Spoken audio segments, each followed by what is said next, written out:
Here are the 10 most unusual reasons people fail their driving assessments. Ensure that your right foot is anchored on the floor. So you shouldn't be poking controls. Never adjust your seat while you're driving. If you touch any of the seat adjustments while your car is in motion, the assessor will discontinue your driving test. Do not panic steer, because if you hit somebody in the next lane, no one's going to ask one single question. If there's a lizard or turtle, you have to protect wildlife. Taking both hands off the steering wheel when you're driving would be immediate fail with most assessors. Palming steering wheel. Don't brake using your left foot. Do not disregard roadworks. You drop the speed down to 40 kilometers an hour even if there are no signs. Operating indicator switch or wiper switch while you're actively steering and trying to navigate around the sharp corner. Not giving way to a bus that's pulling out.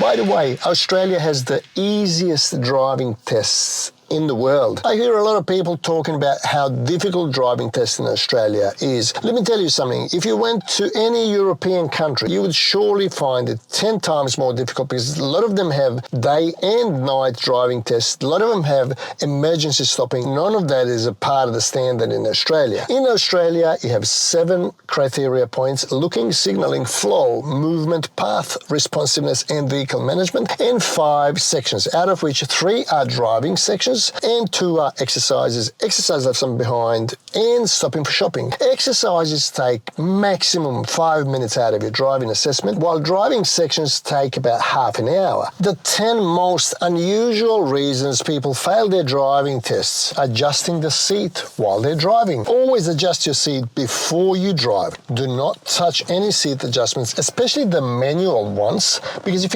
you lift the lever, your seat will slide freely forward and backwards. If your car is in motion or if it's ready to move, you have to stop, secure your vehicle, and then do any adjustments that you need to. Never, under no circumstances, adjust your seat while you're driving. Adjust your mirrors and your seat, make sure that your position's correct, that your elbows are nicely bent, If you see people driving like that, that's wrong. If you're operating any switches, just have your one hand on the steering wheel at least, So if you're doing something, adjusting your mirrors or, whatever else you might be doing, putting air conditioning on, changing the tune on your, stereo. Anything you do, just try to have one hand on the steering wheel. Also, do not operate any switches or other controls when you are actively steering. So you have to prioritize your trajectory when you're steering, so you shouldn't be operating any switches. Often people take their hands off to gesture things as they are speaking, especially some overseas license holders, because some cultures use gestures when they speak, and if they try to explain something, they would take both hands off the steering wheel. Always one hand on the steering wheel. Palming steering wheel. I personally don't see much wrong with it if you are doing low speed maneuvers, as long as you synchronize your coordination with speeds. But in your driving test, avoid palming, because you will lose points for vehicle management. If you're driving an automatic vehicle,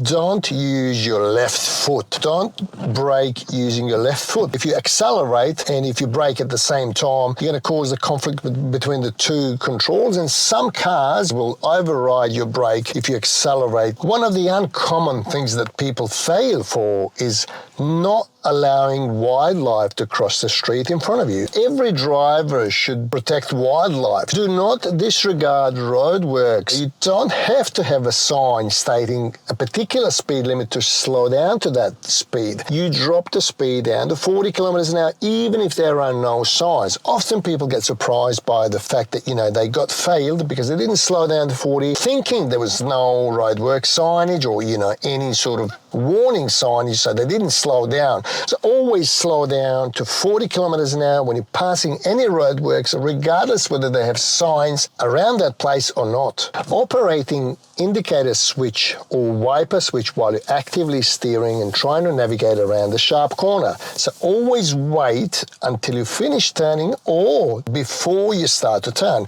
Whether it's the indicator switch or the wiper switch, it doesn't really matter.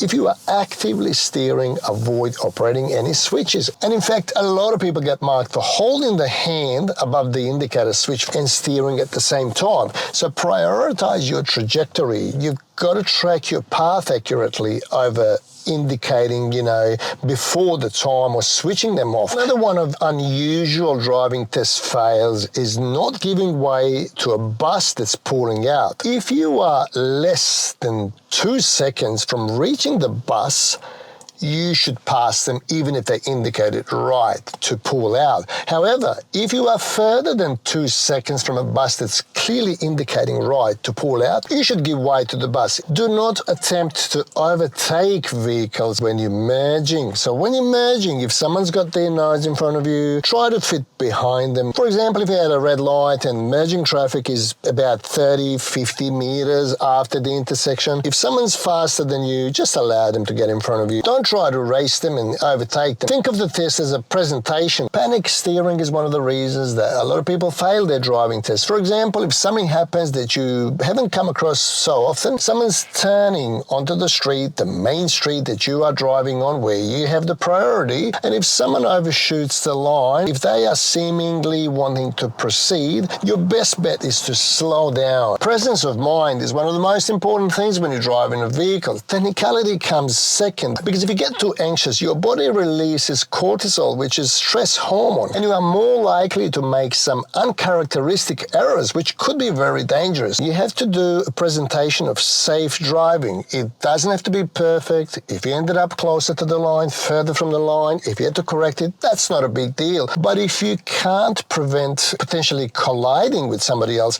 as a result of your actions, assessors will effortlessly recognize that and they will make a decision based on that. As always, feel free to ask any related questions. Thanks for watching, and I'll catch you next time.